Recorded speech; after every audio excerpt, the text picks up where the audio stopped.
This podcast is brought to you by Jupiter Medical Center, rated #1 for quality, safety, and patient experience. Jupiter Medical Center is your choice for world-class healthcare. With state-of-the-art facilities and leading-edge technologies, their award-winning physicians provide the highest caliber of care for the community.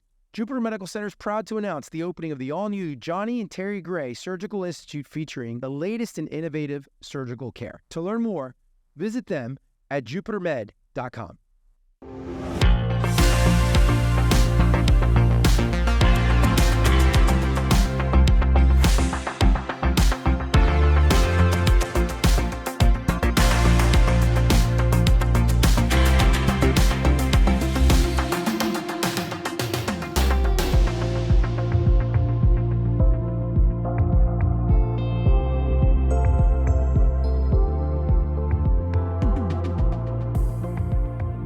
Welcome back to another episode of the Palm Beach North podcast brought to you by our friends at Jupiter Medical Center. My name is Noel Martinez, and I am so excited to be here today with my dear friend, George Gentile. This man is one of those guys that's had a major part in shaping what our community looks like today. George is a well-respected and distinguished landscape architect, planner, and dedicated servant to Palm Beach County. George has spent over 4 decades, 44 years, I believe, enhancing the natural and built environments of South Florida, combining his passion with experience and expertise to create spaces that not only look beautiful, but are sustainable and meaningful. He's the chairman and long-standing commissioner of the Jupiter Inlet District, but George's influence extends much further than that. He's a family man, dedicated to his wife, his 3 sons, his 5 grandchildren, which I'm sure we're going to talk a little bit about today.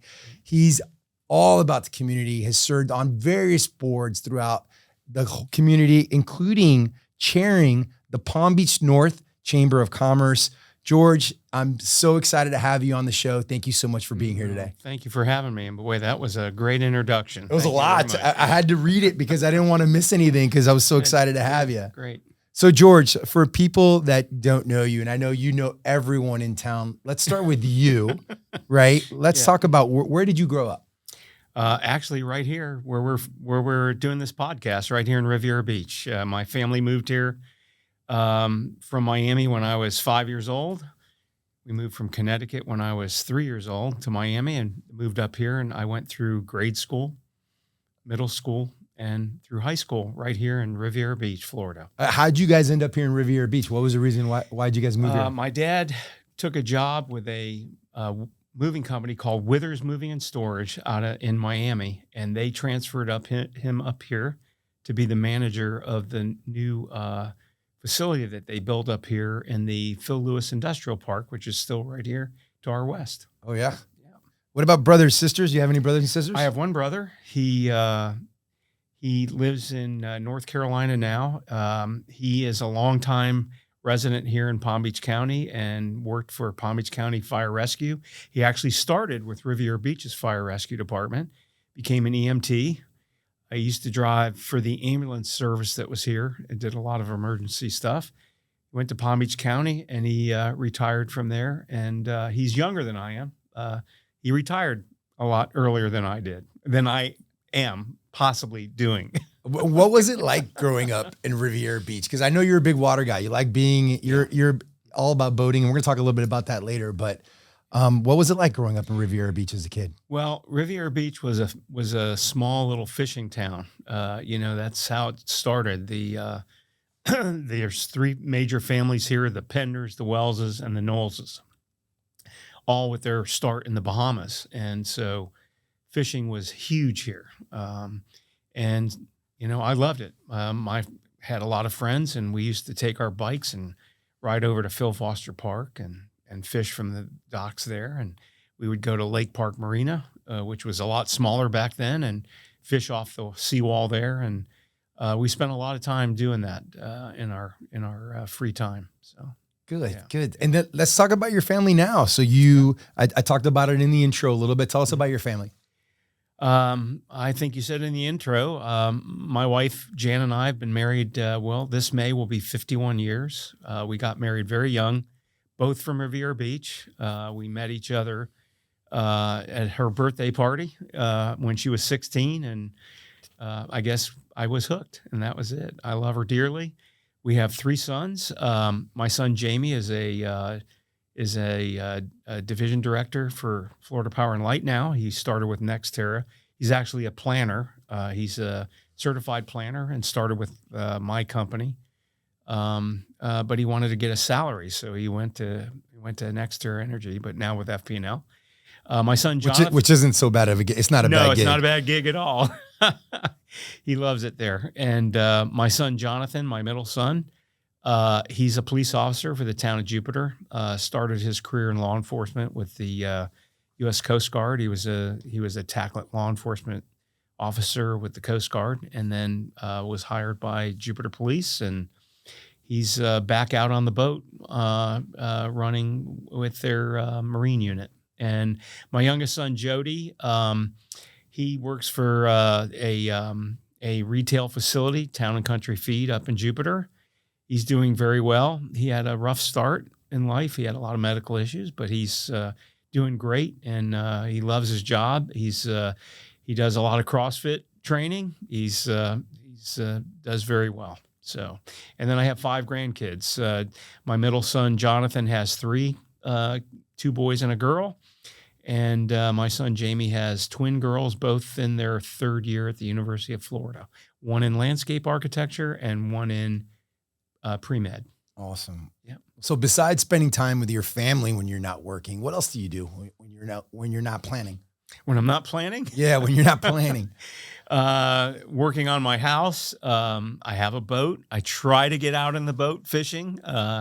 Sometimes it's kind of tough when you're working. I'm still waiting for that invite. I was telling you earlier. When are we going fishing? Yeah, we need to get going now that we have a little bit of time. Like I said, I'm down from 54 hours a week to about 42, so we probably can fit it in. So anyway, I do boating and fishing. I am, as you know, involved in a lot of organizations. Other than my professional organization, the American Society of Landscape Architects, I'm very passionate about the Marine Industries Association of Palm Beach County. I'm the immediate past president, been on the board for a number of years and still on the board. Just finished our 42nd annual Palm Beach International Boat Show, probably one of the top boat shows in the world.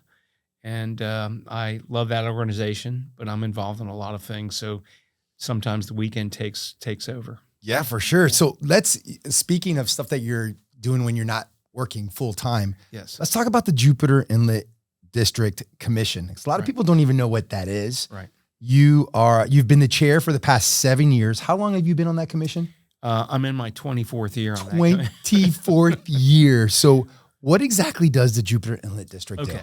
The Jupiter Inlet District was established by the Florida State Legislature in 1921 to manage navigation and environmental issues and keeping the Jupiter Inlet open to both recreational and commercial vessels. The organization started out then in fact, in 1926, the commissioners had to go out with shovels and open up the inlet because it had shoaled in.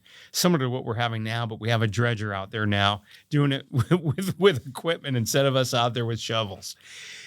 Their mission is to maintain environmental integrity, commercial navigation, recreational navigation through I would call it the saltwater portions of the Loxahatchee River and the inlet.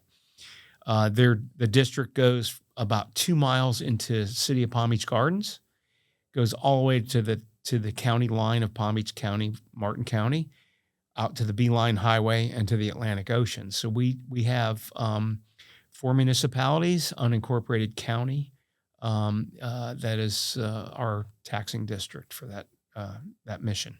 And so as the chairman of the Jupiter Inlet District, what are your responsibilities? Well, of course, running the meeting, keeping control of the meeting and making sure that we go through our agenda. I also am available, for special things. Today, I went for the Jupiter Inlet District to an update on the US 1 bridge going from Jupiter to Tequesta. There's a big deal going on right now in Palm Beach North. Big deal going up in the north end right now. We want to keep control. We want to make sure that our channel stays open for our boaters. And we had all good news today. They're actually a little ahead of schedule. They anticipate no channel closings, which they're supposed to keep it that way. And so we're in good shape there. So that's one of the items. I do other things. We're members of the League of Cities. So I go to the League of Cities meetings representing the Inlet District. We all have special organizations that we are, and I'm the representative of the Palm Beach North Chamber for the Jupiter Inlet District. So yes, you very are. happy to do that. Yes, So, sir. Thank you so much. Yeah. So what are the biggest issues that our waterways are facing right now? Well, of course, we have the discharges that are happening from Lake Okeechobee. And we do see impacts to our waters here in the north end of the county, not as bad as Martin and St. Lucie counties where the Knock on algae wood. comes in. Yeah, But thank we God. do have problems Mhm. here in Palm Beach County. Like what? Like what are the we get some algae blooms that crop up. Sometimes we'll see those happening in areas out west. But the bulk of that problem is north. The other thing is, the speed zones, the environmental issues, seagrasses. All of our mission is to try to protect those. And we also try to keep the embayment area and the channels open in there. But also we've been doing a number of environmental projects, which we've been getting funding from the state of Florida on. They've been very generous to us. We did a mangrove island restoration in the middle of the embayment area. We've done a number of breaches that have happened in the Loxahatchee River up in the far reaches where we've closed those breaches off and set the water into its normal curvilinear and natural flow, which also helps keeping the shoaling down that's happening in those areas and also helps the wildlife in those areas. Great. So that is all your volunteer work. That's all the things you do. Well, that's my elected position. Well, your elected position. Your Yeah, elected position which work. I am running again in this year in the primary elections.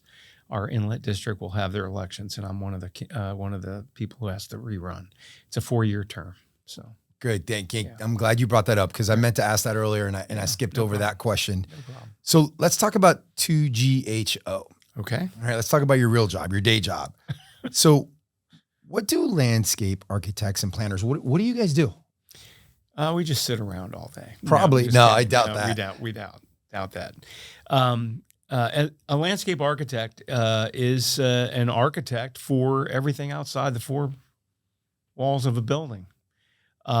We are involved in setting grades, working water features, doing land plans and site planning.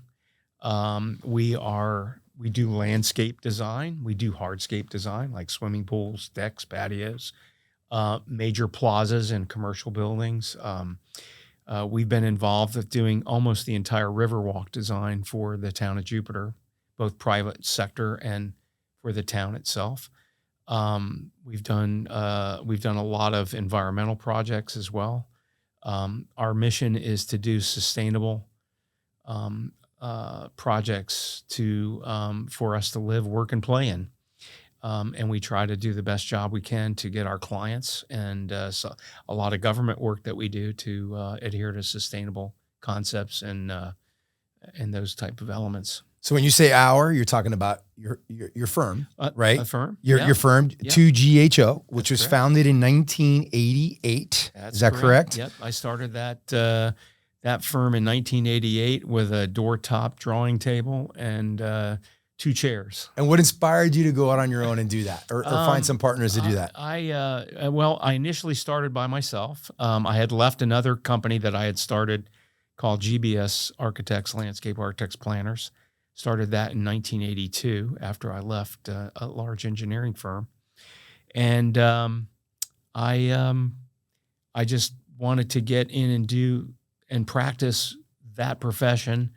I didn't want to be involved with the architecture any longer, which I do have an associate degree from Palm Beach State College, which was a 2 names ago, Palm Beach Junior College in architecture, but got my degree from the University of Florida in landscape architecture in 1977. So, but I wanted to start my own firm and just go on my own and do my own thing. So in 40 years, I know you've worked on some major projects. What are some of the projects that you are most proud of? Probably the first one that I really, I started it when I was with GBS&H, architects, landscape architects, planners, but then really got into it was the restoration of the Dyer landfill here, where we actually, I site planned also the resource recovery facility, the first one that they did for the Solid Waste Authority, made the presentations for the approval process, and then we relocated over 12,000 trees to restore the Dyer landfill to its original wetland restoration area around the perimeter, and that's when they capped and closed it up. We did some recreational facilities there. They have the ball fields, the soccer fields. They have the model airplane flying that's on the top, and they have a driving range up there that is mostly for disabled children to go up there and actually have a participation in golf. It's a beautiful park. You would never know it was a landfill unless you knew it was a landfill, right? It's absolutely gorgeous. I've been to, that's where the organization, there's an organization there. First Tee. That's it. It's on the top. It's on the top of the third landfill area, and that was set up as a driving range and golf experience for disabled children, and it's a great additive to that park. The other thing that we did there that was really transformative was the 3 eco islands that we did around the perimeter, because the landfill, when they originally did that landfill, it had a plume underneath it because there was no bottom cap.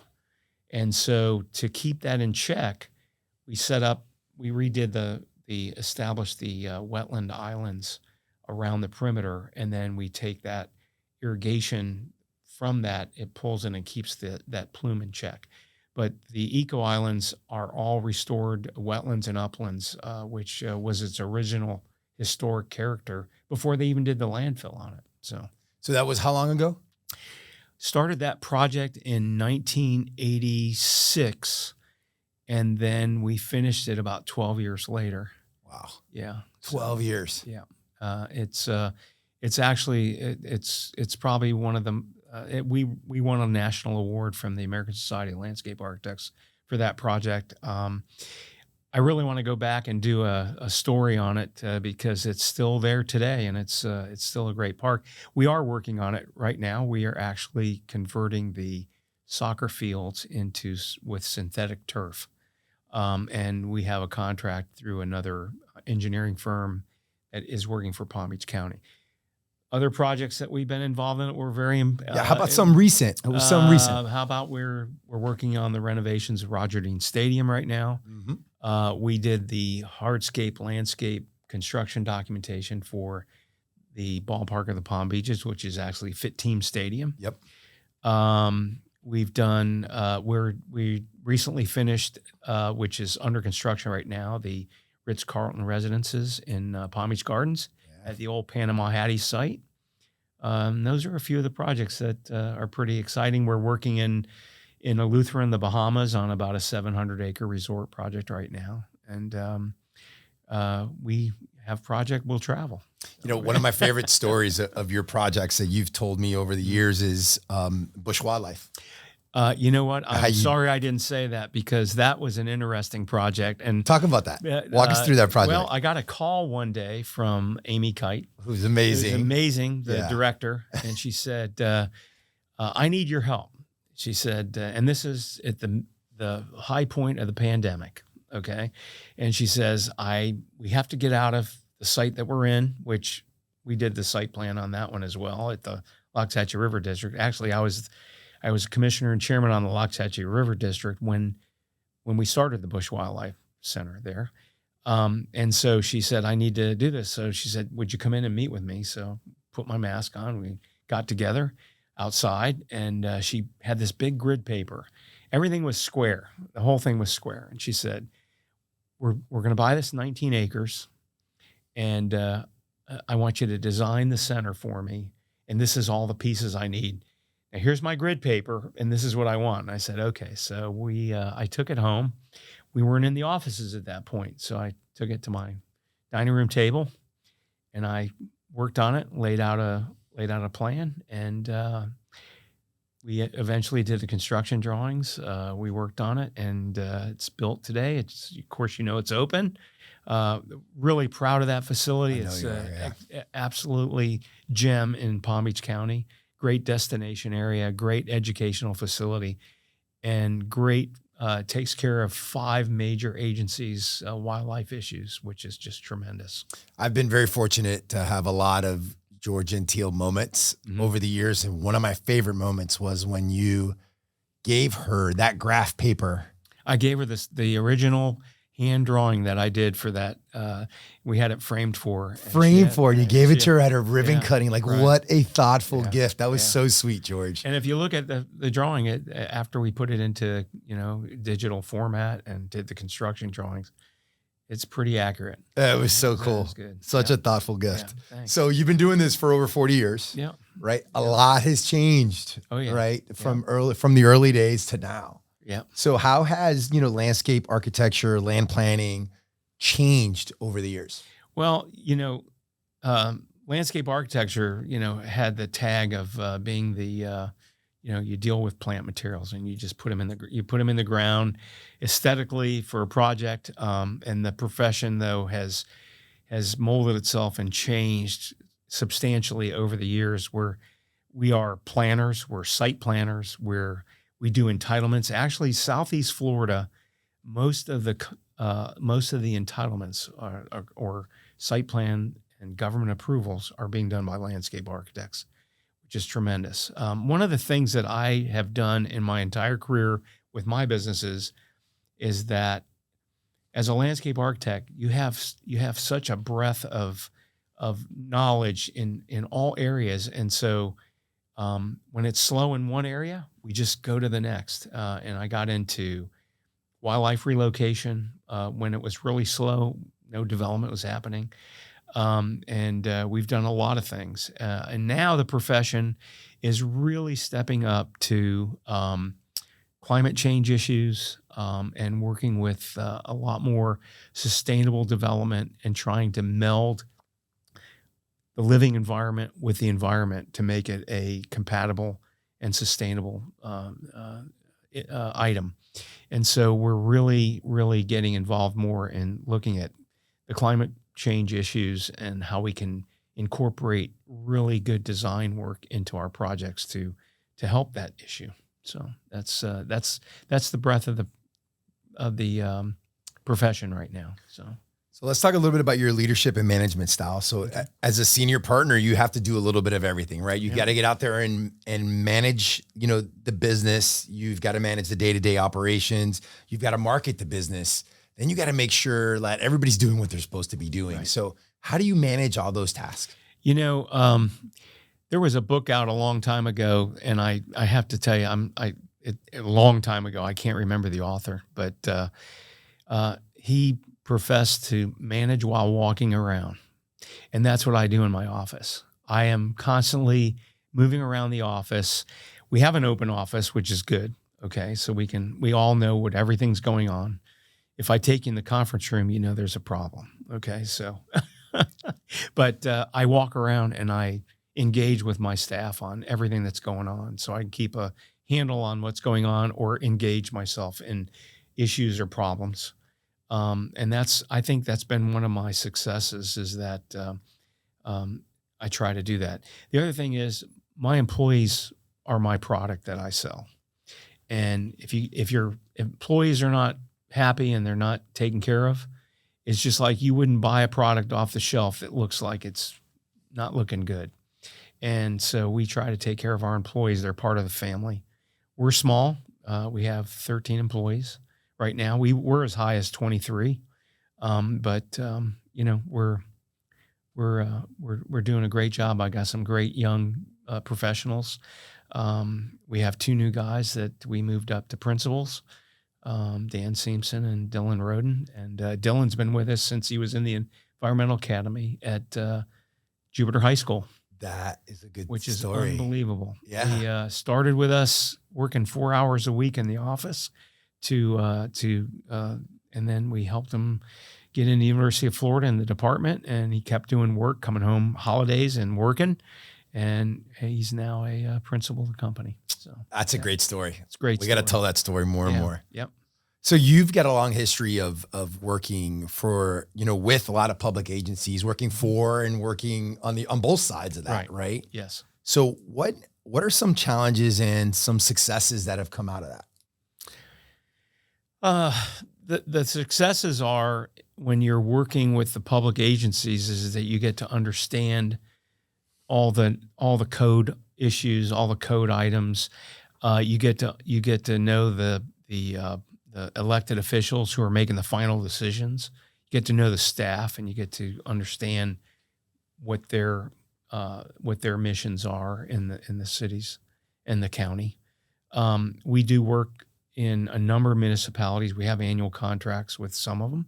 We have an annual contract with Palm Beach County that we do planning. We design and plan their facilities, fire stations, libraries, stadiums, because they are the part owner of the Jupiter Roger Dean. Yeah, Roger Dean. Yeah. Chevrolet Stadium. Mm-hmm. It used to be called Jupiter Stadium, right? Yeah, it was at one time. It's the Roger Dean. That actually when we started it in a number of years ago. So, but I think that's the advantage. Some of the issues that we deal with, politics change, elected officials change, and they have different missions and different thoughts on how things should happen.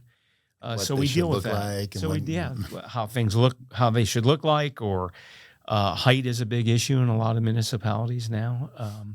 At one point, one of the directions of the county was to push a lot of the intensity towards the East Coast and leave our western county areas a lot more rural. And but that has been changing. We've seen a lot of development in the western portions of the county. Those are the issues that we deal with. Every site has a challenge now. I don't care what it is; it has a challenge. Codes change and they get harder and harder to deal with. But we do the best we can, and we try to work with the municipalities and the other governments. We work all over Florida, so we're dealing with other counties and other cities. Well, George, I talked a little bit about earlier how you're involved with so many different organizations, right? Nonprofits, civic organizations. I mean, you're involved. Bush Wildlife, we talked about. You chaired back in the day the Jupiter Tequesta Chamber. You chaired the Palm Beach North Chamber after the merger. You're involved with the Business Development Board. I could list a million other nonprofits that I know you are involved with, right? Why is that so important? I just think it's important to give back to the community. When I started the firm that I did in 1982, GBS it was GBS Architects when we first started it. We provided and gave our services to at least one public project every year. So we were based in Jupiter, and so we would go to Jupiter and say, "Hey, what is it? What can we help you with? Is it a park? Is it a landscape buffer area? Is it some kind of a plan that you need?" And we would try to do at least one public project. We just felt that it was really important to give back to the community, and I've always felt that way. And I always felt that it's important to be involved. You need to know what's going on in your community, and the way to do that is to be involved with organizations. So I've been just You can ask my wife how many organizations I belong to. I'm going to bet she'd be able to tell you them all. I guarantee she does. She's got a long list. Yeah. What about advice for the next generation? Like, what would you tell someone, let's say a young George that is coming up, out of Riviera Beach and wants to be a planner? What kind of advice would you give? If you want to be a planner or a landscape architect, I think that what you need to do is you need to understand what that profession's about. You need to get yourself to one of those offices and intern, whether it's for pay or not pay or whatever. Now we pay our interns when they come to work for us for the summer. But you need to get involved, and then you need to also go and understand what that whole profession's about. It's like, I thought landscape architecture was just dealing with plants when I first started, and it's not. It's a whole different process. And so they need to know that. And then I'm going to tell them to do exactly what I've done. They need to get involved. They need to volunteer with the chamber. They need to, particularly the Palm Beach North Chamber, the greatest chamber in the entire state of Florida. Sell it, George. Okay, sell it. Thank you, sir. So, but they need to get involved because there's so much opportunities there to understand everything that's going on, to know what development trends are happening, what things are happening in the commercial businesses, and the networking is also a benefit. I mean, let's not say that it isn't. No, it is. Networking and understand and knowing all the people that are involved, and they know you. It's a great opportunity. It's all about relationships. It's all about relationships. So you do you have any mentors, or have you had any mentors, or is there anyone in your life that has really made a significant impact on you? I would say there was an engineer here that kind of kicked off my career. Let me start back. There's two people that I say that one didn't really mentor me, but he gave me some advice in an elevator, and that was Lawrence Halpern, probably one of the most famous international landscape architects. I was at a conference. I was working for Palm Beach County. I started out in government, okay, which I also think is an important thing to do, is to understand how government works. And I was in the elevator, and I just happened to walk on, and he was the only one on the elevator. He'd just given a big speech at the ASLA conference in Atlanta, Georgia. And I got on, and I was like, oh my gosh, I'm on the elevator with Lawrence Halpern. I mean, he was like icon at that time, out of San Francisco, and just tremendous work. And I looked at him and I said, can I ask you a question? I really feel like I'm not really getting my potential out there in design. And I'm in government. And he says, young man, he said, follow your passion. If you think you need to be somewhere, go there. And I did that. I got out of government at that point, and I went into private practice.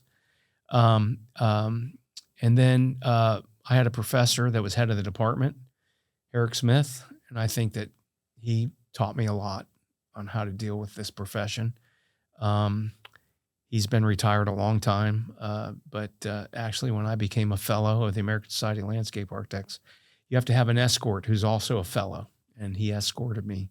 I considered him one of my mentors. So, you've won a bunch of awards over the years. Most recently, you've won AIA awards, Landscape Architect of the Year. Mm-hmm. The Palm Beach North Chamber recently gave you the Ed Tanser Community Leader of the Year award. Tremendous.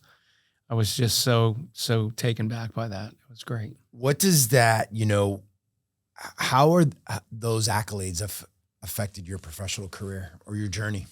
Well, I think that, anytime somebody gets accolades like that, it just gives you the passion to continue on and doing as much as you can.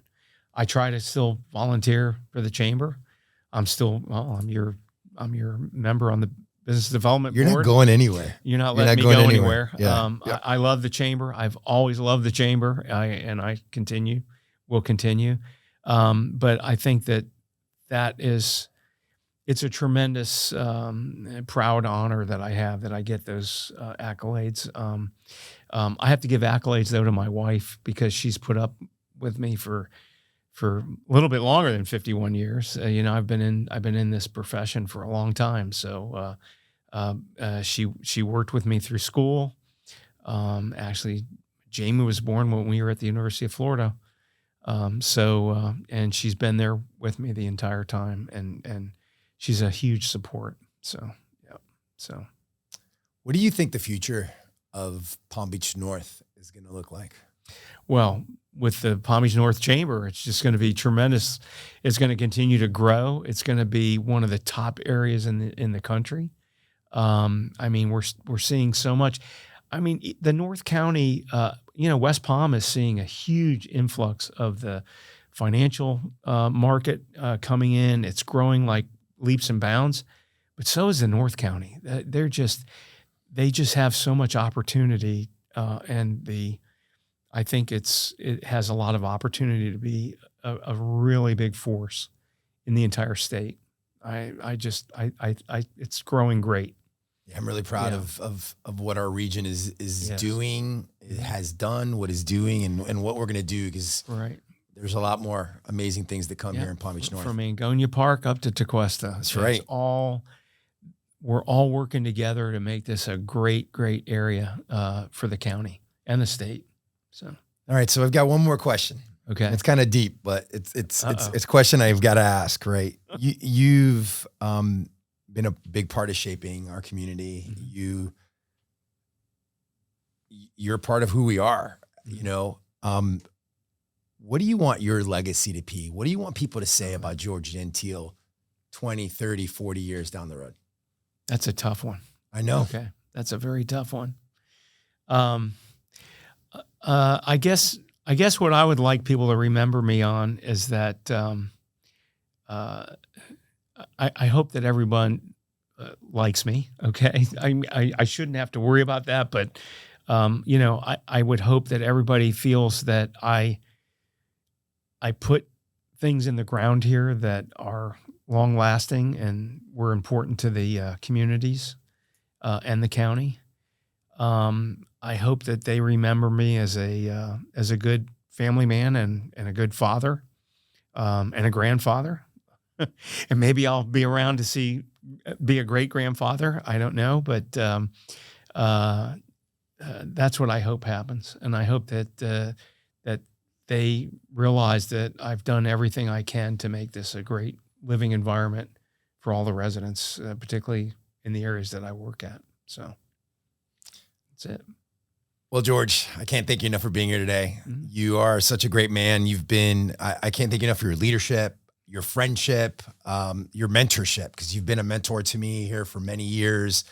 I've been a great partner to the chamber, and have just been great to me. So thank you very, very much. Well, I've been very happy since you became the CEO, president of the chamber. Yeah, you were one of the people. You were on the selection committee. On the you selection hired committee, me, and I think I made the right decision. I think you made the right decision too.